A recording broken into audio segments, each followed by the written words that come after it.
Hello guys, അപ്പോൾ ശിവരാത്രി പ്രോഗ്രാമിൻ്റെ part 2 ആയിട്ട് ഞാൻ എത്തിയിട്ടുണ്ട്. അപ്പോൾ നമുക്ക് കൈകൊട്ടിക്കളിയായിരുന്നു സെക്കൻഡ് ഡേ എന്ന് ഞാൻ പറഞ്ഞിട്ടുണ്ടായിരുന്നല്ലോ മുന്നത്തെ വീഡിയോയിൽ. അപ്പോൾ അതിൻ്റെ പ്രാക്ടീസ് ടൈമാണ് നിങ്ങൾ കണ്ടുകൊണ്ടിരിക്കുന്നത്. ഏകദേശം എല്ലാവരും ശിവരാത്രിയൊക്കെ നോട്ടിട്ടുണ്ടായിരുന്നു. അപ്പോൾ രാവിലെയും ഉച്ചയ്ക്കും നമ്മൾ അമ്പലത്തിൽ പോയിട്ട് ഫുഡ് കഴിക്കും. അപ്പോൾ ഉച്ചത്തെ ഫുഡൊക്കെ കഴിഞ്ഞ് ഒരു ഉച്ച തിരിഞ്ഞ് 3 മണിയോട് കൂടി എല്ലാവരും ഒന്നിച്ച ശേഷമാണ് നമ്മൾ പ്രാക്ടീസ് തുടങ്ങിയിട്ടുണ്ടായിരുന്നത്. അപ്പോൾ പ്രാക്ടീസൊക്കെ ഞങ്ങൾ നല്ല സന്തോഷപൂർവ്വം നല്ല അടിപൊളിയായിട്ട് വെടുപ്പിന് സമാപിപ്പിച്ചിട്ടുണ്ട്. പിന്നെ ബാക്കി ഓൺ സ്റ്റേജിൽ എന്താവും എന്നുള്ളതൊന്നും ആർക്കും അറിയില്ല. എന്നാലും നല്ല സംതൃപ്തിയോടെയായിരുന്നു കളി അവസാനിപ്പിച്ചിട്ടുണ്ടായിരുന്നത്. ഞങ്ങൾക്ക് കിട്ടിയിട്ടുണ്ടായിരുന്ന രജിസ്ട്രേഷൻ ടൈം എന്ന് പറയുന്നത് 8:30-ക്കും 9 മണിക്കും ഇടയിലാണ്. 16ാമത്തെ ടോക്കൺ എങ്ങനെയാണ് കറക്റ്റ് ഓർമ്മയില്ല വോയിസ് ഓവർ കൊടുക്കുന്ന സമയത്ത്. അപ്പോൾ ആ സമയമാകുമ്പോഴേക്കും ഞങ്ങൾ 10 പേരും സെറ്റാവണമല്ലോ. അപ്പോൾ നമ്മളൊരു 3 മണിയാകുമ്പോൾ വന്ന് പ്രാക്ടീസൊക്കെ ചെയ്തു. പിന്നെ എല്ലാവരുടെയും കയ്യിലൊക്കെ നമുക്ക് മെഹന്തി ഇടേണ്ട ആവശ്യമുണ്ടായിരുന്നു. അപ്പോൾ അൾട്ട വേണോ അതോ നമ്മുടെ ഈ പെട്ടെന്ന് ചോക്കുന്ന അതിൻ്റെ പേരെനിക്ക് കിട്ടുന്നില്ല, അത് വേണോ എന്നുള്ള കൺഫ്യൂഷനൊക്കെ ആയി. പിന്നെ നമ്മൾ അൾട്ട വേണ്ടാന്ന് തീരുമാനിച്ചു. അങ്ങനെ എല്ലാവരും നമ്മുടെ ഈ മൈലാഞ്ചിയൊക്കെ ഇട്ടിട്ട് സെറ്റായി ഇരിക്കുന്നതാണ് കാണുന്നത്. കാരണം നമ്മൾ ഒരുങ്ങുന്നതിന് മുന്നേ അതൊക്കെ സെറ്റായി ഉണങ്ങി കിട്ടണമല്ലോ നമുക്ക്. അപ്പോൾ അതിനിടയിലുള്ള കുറച്ച് നിമിഷങ്ങളാണ് നിങ്ങൾ കണ്ടുകൊണ്ടിരിക്കുന്നത്.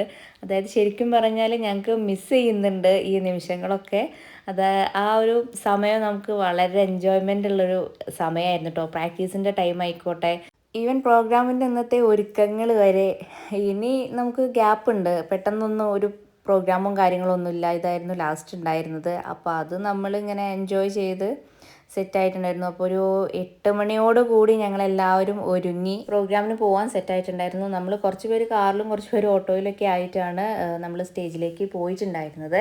അപ്പോൾ നമുക്ക് മുന്നേ കുറച്ച് കുട്ടികളൊക്കെ ഉണ്ടായിരുന്നു. അപ്പോൾ അവരൊക്കെ കയറുന്ന സമയത്തും നമ്മുടെ പാട്ടിലുള്ള കുറച്ച് പാട്ടുകളാണ് അവരുടേത്. അപ്പോൾ അതൊക്കെ ഇങ്ങനെ വരുമ്പോൾ ഓരോരുത്തരും സ്റ്റെപ്പുകളൊക്കെ പയറ്റുന്നതാണ് നിങ്ങൾ കാണുന്നത്. പിന്നെ ഓൺ സ്റ്റേജ് നമ്മളെ പരിപാടി മുഴുവനായിട്ടൊന്നും ഇടാൻ പറ്റിയിട്ടില്ല, കുറച്ച് ഭാഗങ്ങളൊക്കെ കാണാം.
കളിയുടെ ഫുള്ളൊന്നും ഞാൻ ഇതിൽ അപ്ലോഡ് ചെയ്തിട്ടില്ല. യൂട്യൂബിൽ എനിക്ക് അപ്ലോഡ് ചെയ്യാൻ പറ്റുന്നില്ല, കോപ്പിറൈറ്റിൻ്റെ ഇഷ്യൂ വരുന്നതുകൊണ്ടായിരിക്കും. അപ്പോൾ ഇത് ഞാൻ ജസ്റ്റ് പാർട്ട് മാത്രമായിട്ട് ചെയ്തതാണ്. ഇനി ഇതിന് കോപ്പിറൈറ്റ് ഇഷ്യൂ വരുമോ എന്ന് എനിക്കറിയില്ല. എന്തായാലും നല്ല രീതിയിൽ കളിച്ചിട്ടുണ്ടായിരുന്നു. എനിക്ക് മക്കളെന്ത് ചെയ്യുന്നുള്ള ടെൻഷൻ ഉണ്ടായിരുന്നു. അപ്പോൾ അവർ മുന്നിൽ തന്നെ ഓക്കെ ആയിരുന്നു. ഓരോ പാട്ട് വരുമ്പോഴും അവർ ചില്ലാണ്. അങ്ങനെ ഒരു 9, 10, 11 മണിയോട് കൂടി നമ്മൾ വീട്ടിലെത്തി. മേക്കപ്പ് എല്ലാം ഒഴിവാക്കി ഫ്രഷായി വന്നപ്പോഴേക്കും ഇതാ ഉറങ്ങാൻ റെഡി ആയിട്ടുണ്ട് 2 പേരും. അപ്പോൾ ഓക്കെ.